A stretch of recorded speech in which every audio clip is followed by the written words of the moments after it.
that would have won it. Manchester United 0, Leeds United 0. I mean, there are some games that even in the first 10 minutes have the look of 0-0, and somehow this one did. I think so too. We didn't get enough of the strikes at goal, and when we did get strikes, we were a bit unfortunate. Eric Cantona has hit the defender with 10 minutes ago, and Andrew Concerta's hit Eric Cantona with a shot, you know, that type of thing. But at the end of the day, I was very pleased with the performance. They showed a lot of great patience, great willingness to get the ball, and in the main, we've really had probably 95% of the game, really. And what we really needed was just auto break in the last third, and would have been very, very happy, I think. Howard, you've had some nice things to say recently, so I've been reading at least anyway, about Alex Ferguson. Well, you know, management's not easy. Very, very difficult, no matter where you manage, whether it's in the Football League or the Premier League. And Alex's track record up in Scotland is, I think, second to none, particularly as he wasn't at one of the two big clubs now. Two big clubs.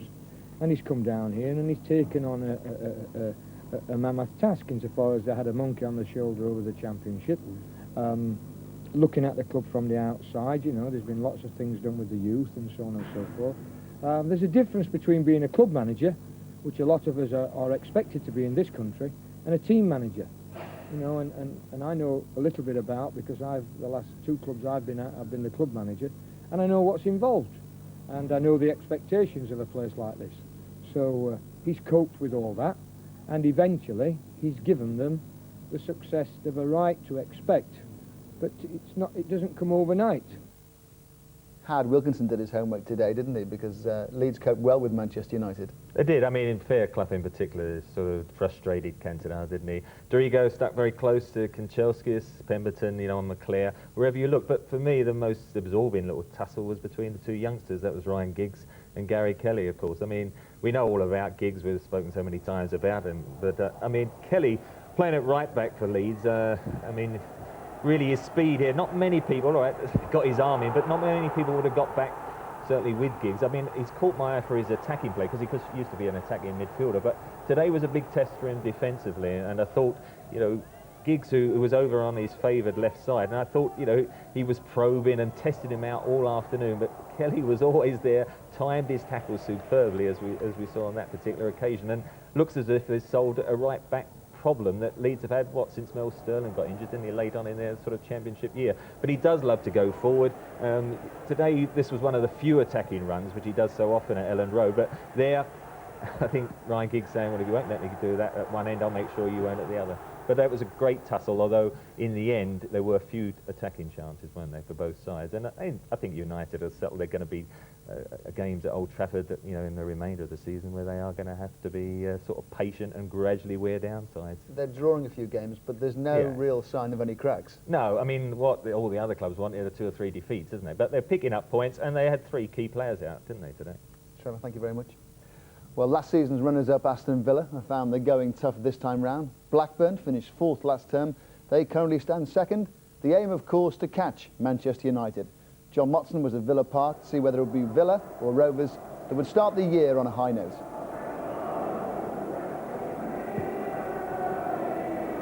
Since Alan Shearer returned to Blackburn's starting lineup at the end of September, his record is 17 goals in 14 Premiership games. Indeed, the opposing manager today, Ron Atkinson, says if Shearer had been fully fit for the last 12 months, England would have qualified for the World Cup.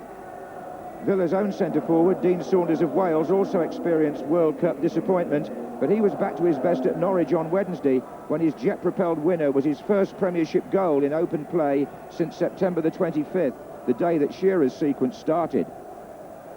Well, there's a surprise in the Villa lineup, with Sean Teal being left out and Earl Barrett dropping back alongside Paul McGrath. That enables 22-year-old Dave Farrell to come in wide on the left for only his 2nd starting appearance for Villa. Daly and Atkinson is still getting over a virus. Blackburn keep the side that beat Everton on Wednesday, with Kevin Gallagher partnering Shearer in the absence of the injured Mike Newell and Jason Wilcox operating on the left. Rovers, by the way, are hoping for a January return for Paul Warhurst, who broke his leg so soon after coming from Sheffield Wednesday. The new Whitton Lane stand fully operational for the first time today. The Villa Park capacity now 46,000, but it will come down again when the Holt End Terrace is seated. And the referee today, Roger Dilks of Mossley. So Blackburn, a team who've won 5 times away in the Premiership, start the match against Aston Villa, who've lost 4 times here at home. They're both coming into this match off a midweek victory. There's Kevin Richardson, and then Sherwood, the opposing captain, Earl Barrett with the interception. Now Richardson wide to Saunders. He's been encouraged by Ron Atkinson to get down these wide positions. He did very well at Norwich. Shearer, meantime, is in the centre with space around him. Staunton's there now.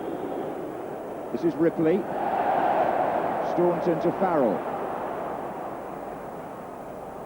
Nobody knows quite what to expect from this lad. Gallagher. It was Blackburn Rovers who effectively ended Aston Villa's championship hopes last season with a 3-0 win at Ewood Park late on. Here's Shearer. Well, out, surely. Although Gallagher wasn't going to hang around, and nor should he have done. There was a moment when a lot of people thought the ball was out on the far side, and Shearer played on, which he had every right to do, I would think. Gallagher at the near post, side netting. Villa knew they faced 3 hard games over this holiday period. Norwich away, Blackburn here today, and Leeds on Monday. That ball from Houghton was meant for Saunders. Here's Batty for Blackburn. Berg, and Farrell got a foot in.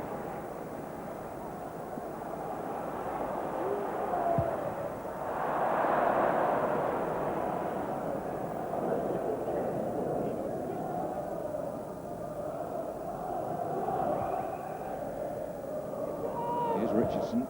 Townsend made a good run. It's come back to the Villa captain. Square is Cox. In by Houghton. Eddie Townsend has a habit of popping up in those positions, timing the run from midfield.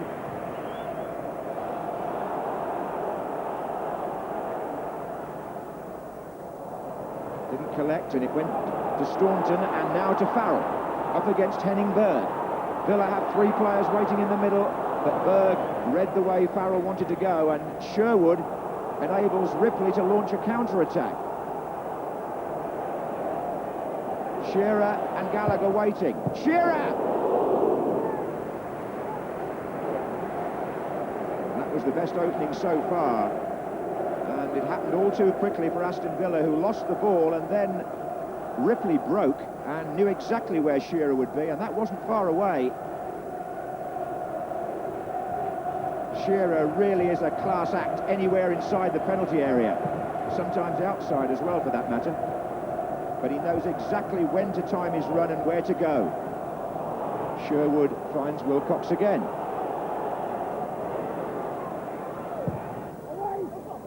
Oh, Shearer! Well, I think he was pretty surprised to see that come all the way, because both McGrath and Barrett swung at it and missed. It's the happiest moment for the 2 central defenders. Watch this as the cross comes in.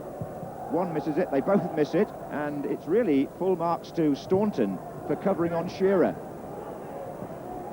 Well, it's a big field, but it's like playing in a matchbox at the moment, because there just isn't any space for either side to develop their attacks. Graham was so to take a free kick, which should open things up a little bit for Blackburn. Shearer on the far side, that's where it's going. That's his header, Gallagher.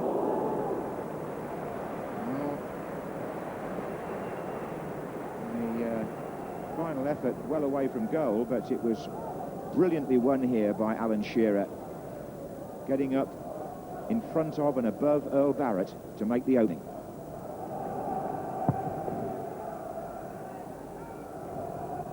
Good header by Townsend, then Whittingham, now Saunders, and now Farrell.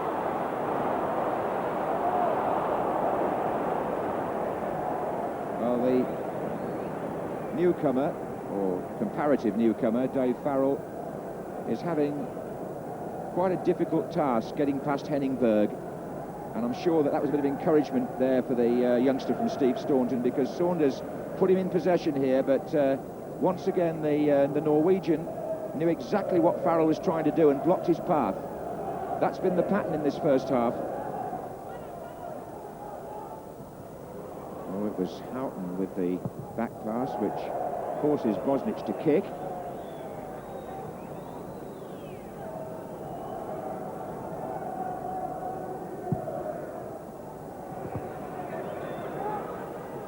Now Batty, busy as ever.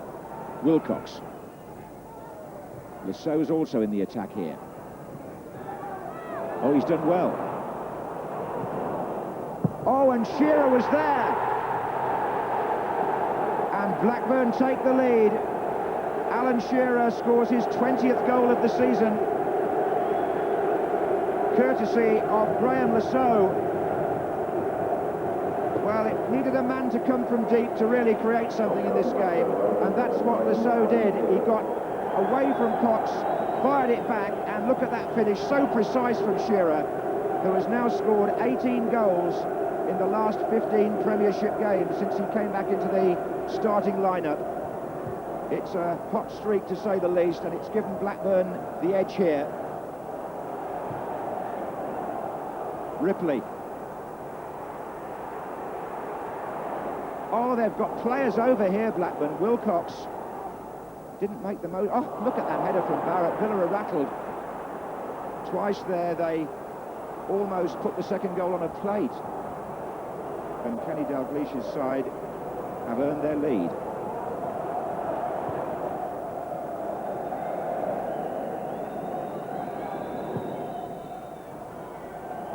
Well, you can see why Blackburn are on a roll. 4 wins and a draw in their last 5 games. The Villa fans not too thrilled with that first half, but Alan Shearer certainly happier than Ron Atkinson, because it was Shearer's goal in the 38th minute that earned Blackburn the lead that their overall play deserved.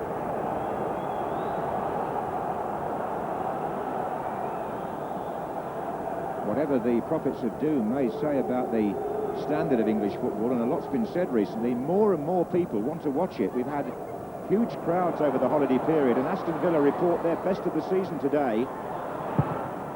40,744.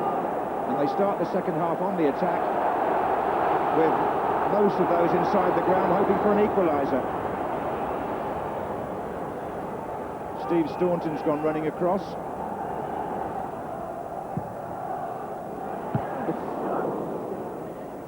Houghton. And talking of landmarks, the Villa chairman Doug Ellis celebrates his 70th birthday on Monday. Suspect he might swap a year or two for a goal just at present.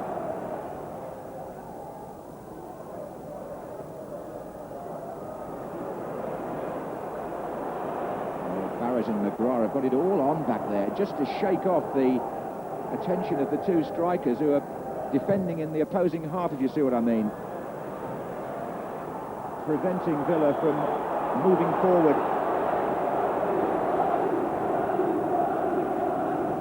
Blackburn fans chanting the name of the manager, a name that was once chanted by the Liverpool supporters over and over again. I was mentioning Kenny Dalglish's time at Liverpool. There's something about the Liverpool way of playing that runs through the Blackburn team. Always used to be said that Ian Rush was a terrific defender and that he used to pester the opposing defence and stop them from releasing the ball. Well, Kenny Dalglish's current front two, Shearer and Gallagher, are very adept at doing that. Whittingham sees York to his right and Saunders to his left, and May did the right thing. I'm not so sure that Flowers would have got that, but Villa pressed still.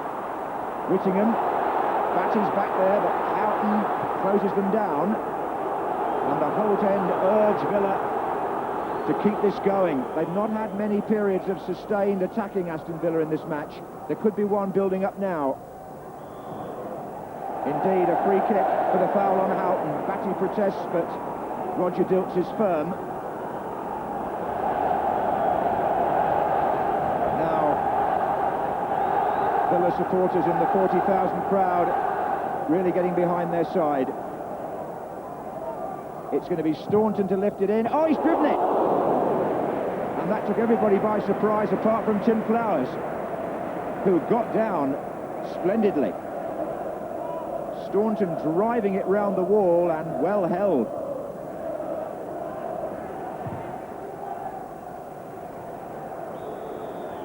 Offside flags up.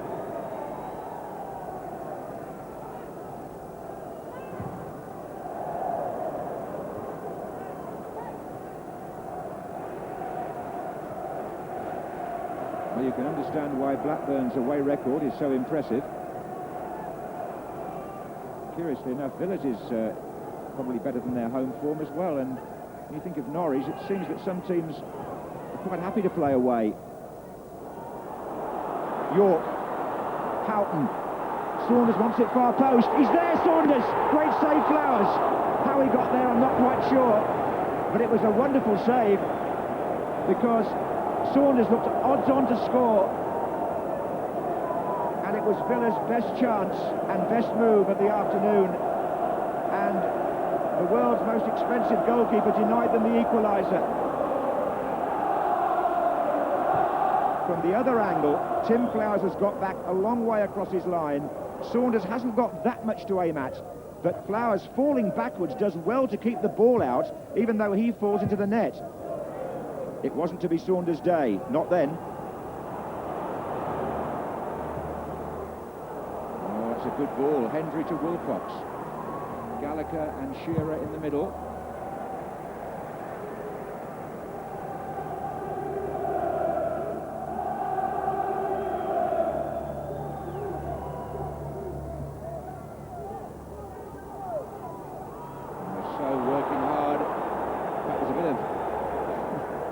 Over there between him and Richardson, but the match has been played in a good spirit. They haven't given Roger Dilks too much to worry about, the players. He has given Blackburn a free kick here, and here comes Bosnich to meet them both, and the lofted return will drop just over, but Gallagher canny enough to see the opportunity with the goalkeeper still recovering his ground. Example here of where a quick-thinking player, when the goalkeeper's punch comes out, can see his opportunity to clear the keeper and hope that one day it might drop underneath the bar. Colin Hendry first to that one. Oh, now Shearer jumped there with the arm a little bit. Paul McGrath seems to be okay, wiping his forehead.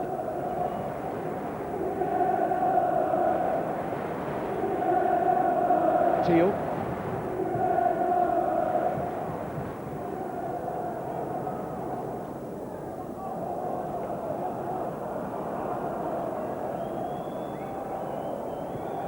McGrath. Well, if Villa are going to save it, it must be quick now. We're about to enter stoppage time. Cox.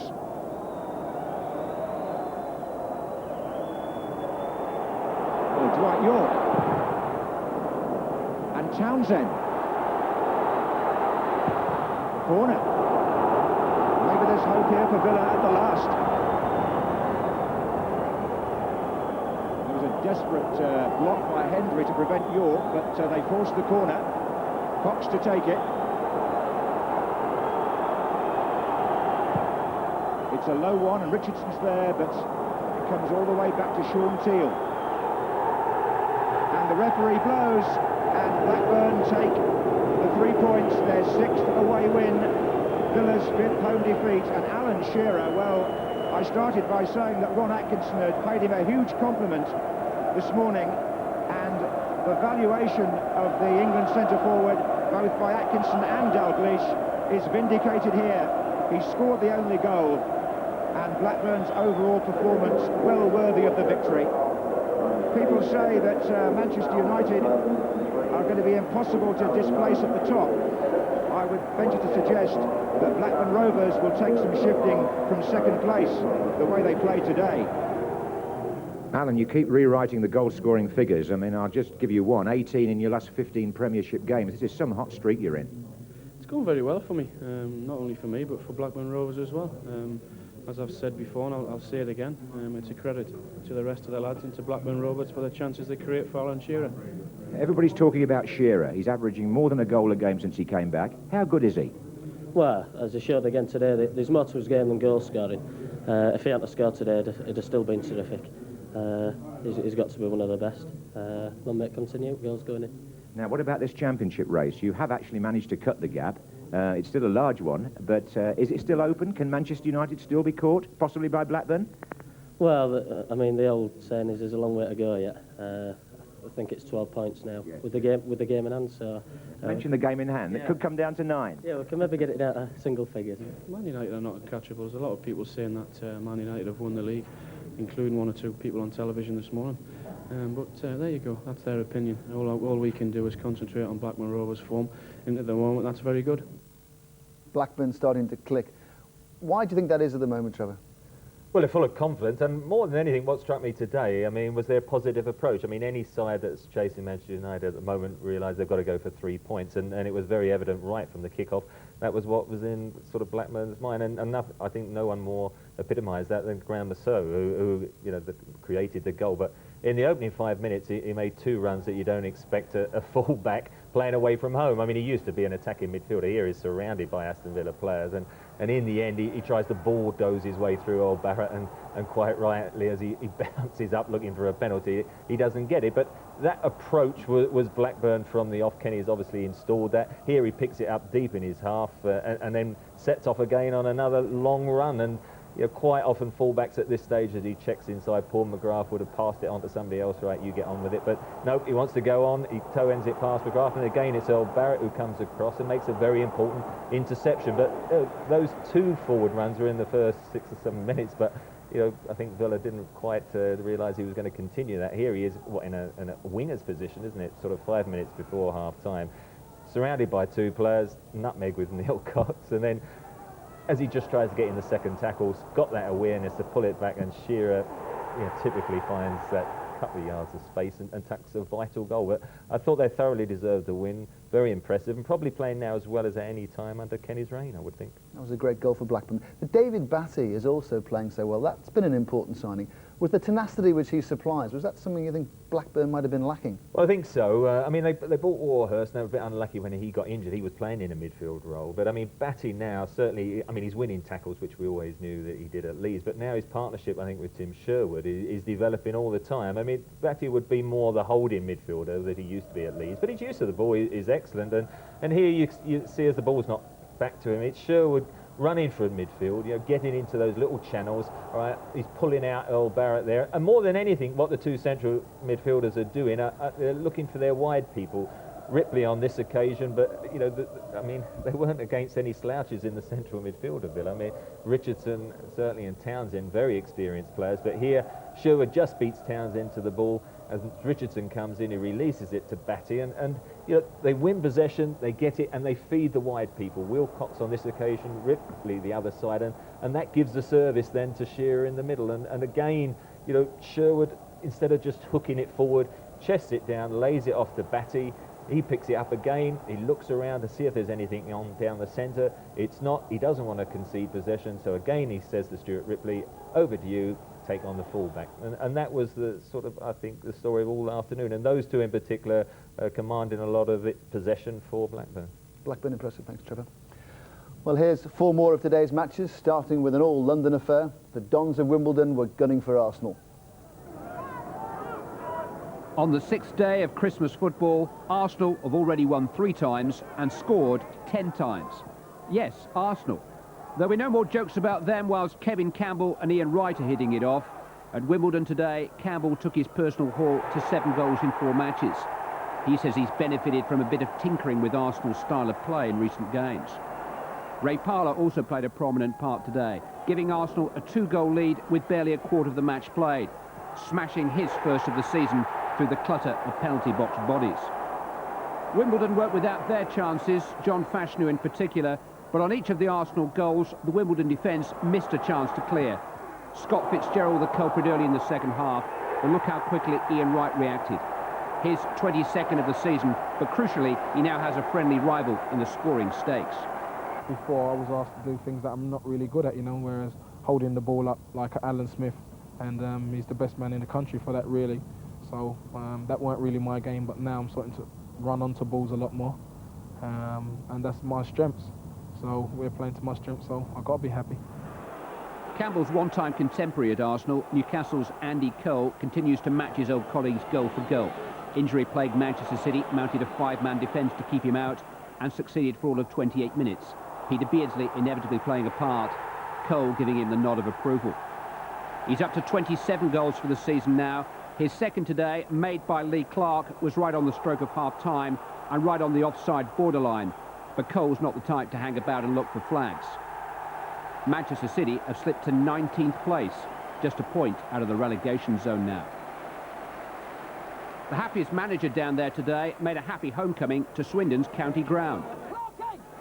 Stevie! You should get a lot of space! Go and get the ball! Some of the locals gave Glenn Hoddle a frosty reception, but Chelsea broke the ice with a 19th-minute goal. Sinclair and Steen both getting touches before Neil Shipperley applied the final touch. Swindon, who've made some encouraging noises of late, never quite looked like catching up from then, and just before half-time fell further behind. Nicky Hammond saving from Gavin Peacock, Dennis Wise with his finger on the trigger, eventually digging it out for Mark Steen to claim his third goal in successive games. Chelsea defended that lead comfortably enough until the last couple of minutes, when Craig Burley and John Spencer combined to set Wise up to steal their first away league win in over a year. It moved them a couple of places up the table too. Swindon, whom Hoddle's convinced can still survive, offered a late glimpse of the survival spirit with a goal fashioned by Moncur and Bodin for Andy Much.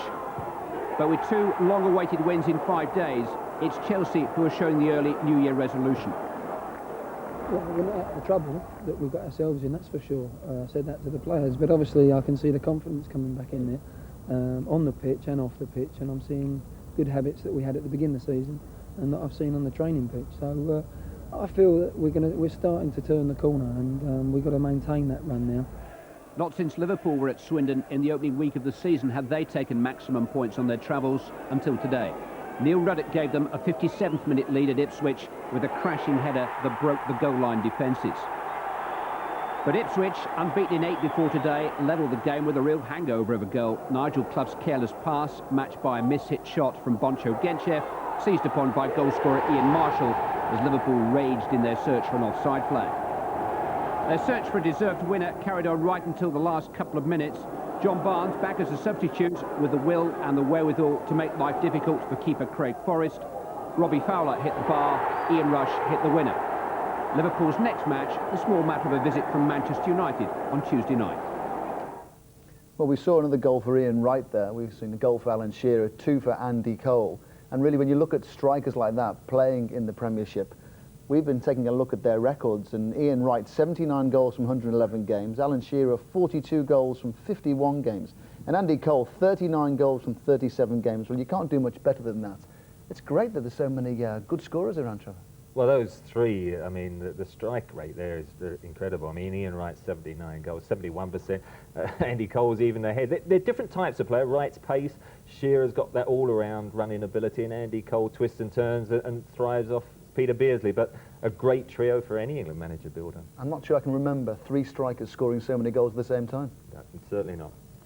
Well, also in the capital today, it was Francis v Francis, Jerry of Queen's Park Rangers against Trevor of Sheffield Wednesday. Both managers were after 3 points, and so were their players. England international David Barnsley passed the fitness test for Rangers, but for Sheffield Wednesday, Chris Waddle didn't make it. Gerald Sinstadt was at Loftus Road, and we joined the match in the second half.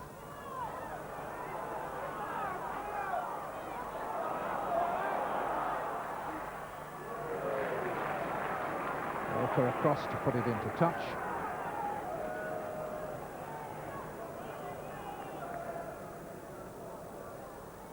Sinton's header. Mika got a chance here. Good save. Well, that's the best of the game so far.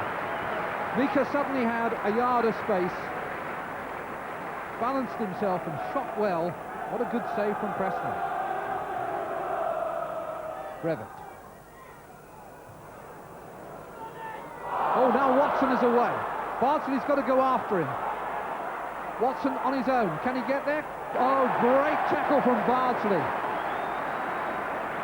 That was brilliantly done. Watson is fast. And just at the crucial moment, he may just have pushed the ball a yard too far. Bardsley took his chance and took it brilliantly. Half an hour left. Hooked on by Wilson to Ferdinand. Away from Palmer. Dummied Walker. Good save again. That was beautifully done by Ferdinand. Beautifully done. Well, that was great skill by Les Ferdinand. First move took him away from Palmer, and the dummy on Walker was superb. The shot was beautifully struck. What a good save again from the big Kevin Pressman. Sinton. Watson.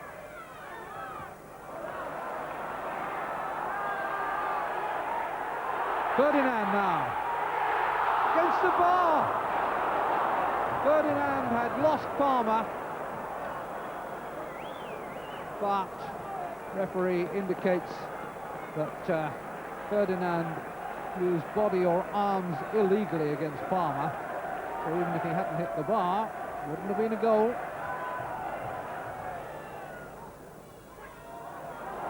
Mika. Off he goes again. He's only got one to beat now. Walker, can he shoot? Oh, good save again, Pressman. 1-0, Ferdinand has broken the deadlock. Well, Mika, the unpredictable, the player who loves to run with the ball, went at his man, found the gap, good shot, good save by Pressman, but Ferdinand was there to turn it in at the far post.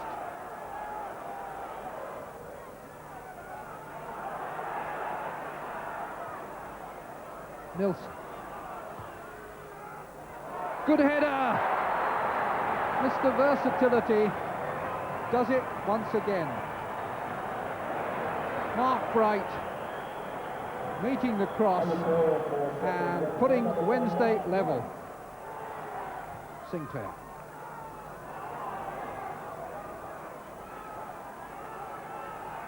Forward by Walker. Watson, 2-1.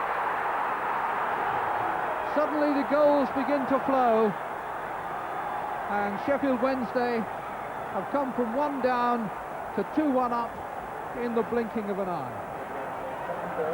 Gordon Watson got 2 goals in his last game when he might have had a hat-trick, but kept his place and gets the goal now that threatens to repeat Sheffield Wednesday's League Cup victory here a month ago.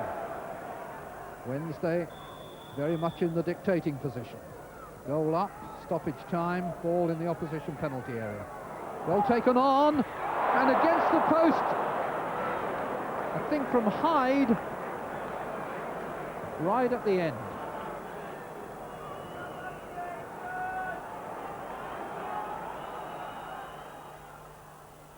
Only 1 defeat now in your last 18 games. You must look back on that bad start of the season and grit your teeth a bit. Yeah, it was the same last season. We started really dodgy. We wasn't beaten from like November right up to February. Got to the 2 cup finals, got beaten both, and it seems to be the pattern this year as well. Very, very shaky early on.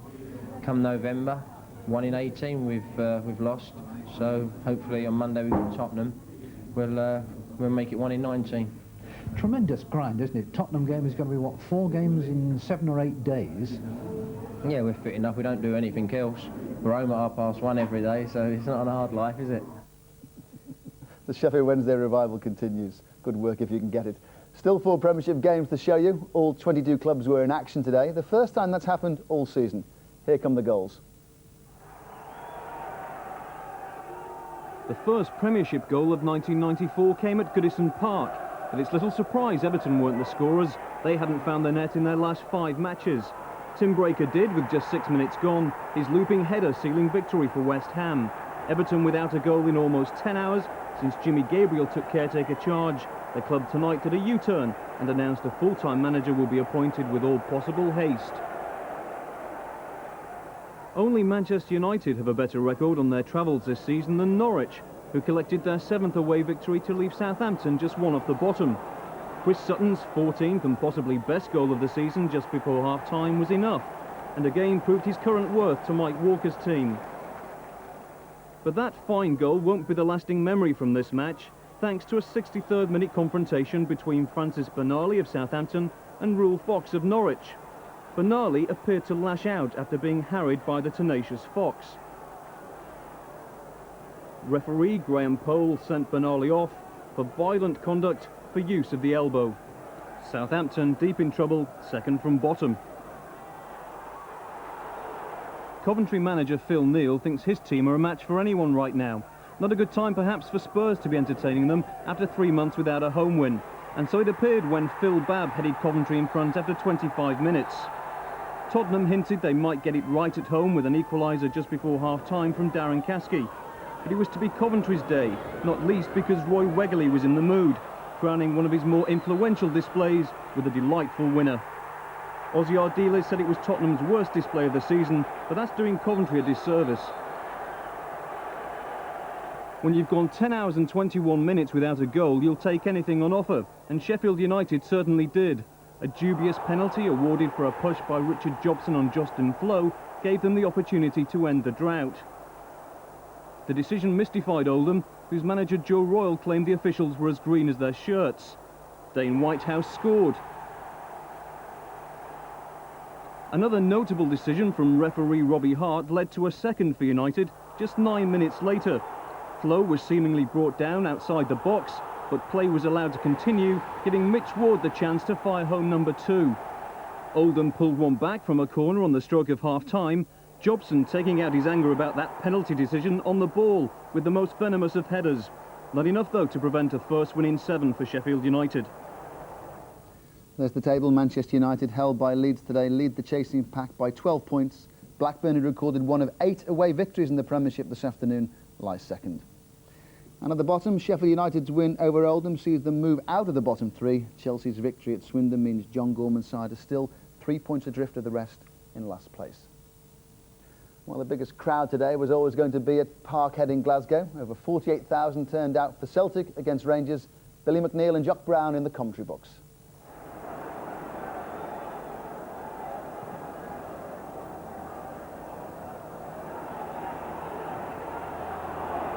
There's McCall. Hayfley is onside. A great chance for Rangers right at the start of the match. And Hayfley scores! The most dramatic opening to the Old Firm match. It's goal number 21 of the season, and it's scored in just 58 seconds. Well, there's the pass from Stuart McCall, and it did appear as though Hayfley started from position in line. The linesman below is George Kerr, was perfectly positioned to assess that, and he waved play on. So the settling in process has not yet been completed for either side. The jury breaks there. That's great play. Neil Murray's in the clear. It's a great chance for the second. Murray against Bonner, and here's Mikhalichenko. It's number 2 for Rangers. Well, once again, the square defence has been breached, and this time there was no question of Murray being offside. Murray goes through the middle. You could have driven a bus through the Celtic defence. He kept his head here, but Bonner does extremely well to make the initial block. And there's Mikhalichenko with the accurate finish. Trevor Stephen making a good run across to the left. Tackled by Collins, advantage allowed with Rangers in possession. There's Hayfley again, now Jury. And the third scored by Mikhalichenko. And once again the Celtic defence was ripped asunder. This was a great chance initially for Gordon Jury. He really should have buried that one. But Mikhalichenko reacted very swiftly to toe poke the ball home. Well, that's a good change of slant there by John Collins. It's a magnificent goal for Celtic, and John Collins throws Celtic a lifeline. This is a magnificently worked free kick. Look at John Collins. He's at the confidence to take the ball, take it back through McCollum. What a tremendous shot he fires into the net there. This is Jury. Strong enough and quick enough to go past Gillespie. There's Kuznetsov. That's the fourth. That settles it all right. Oleg Kuznetsov with that dipping volley. There are just 14 minutes left to play.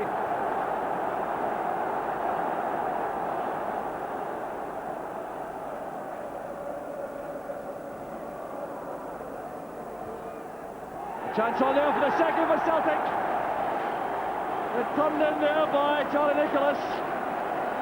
The header from Mark McNally did all the damage, and the Rangers defence was certainly caught napping here. McNally with a very good header, and Nicholas not picked up at the post there.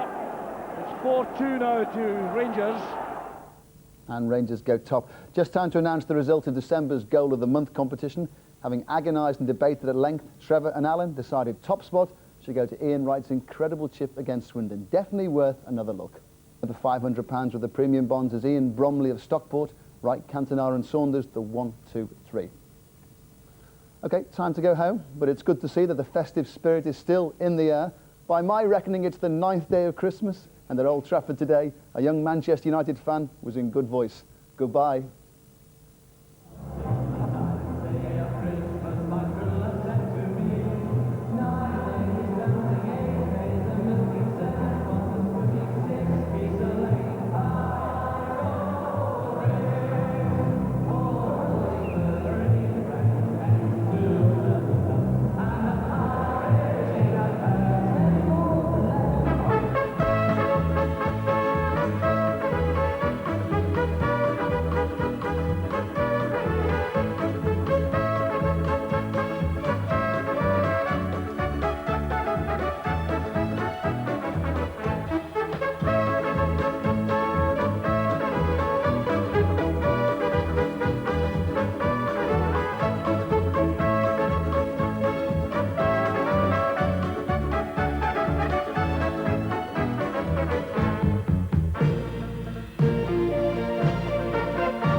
Seeing Stars this Bank Holiday Monday, Uncle Buck at 6:40 with John Candy and Macaulay Culkin. The pressure's on at 8:10 in A Question of Sport.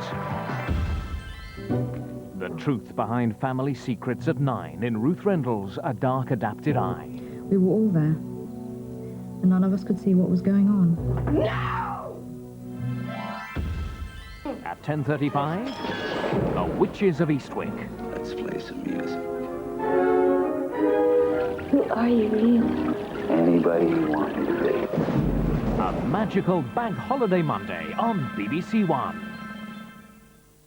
An uncompromising film thriller rounds off Saturday night on BBC One now, starring Burt Reynolds as a cop whose dreams of escaping the world of crime are badly disrupted by a brutal murder.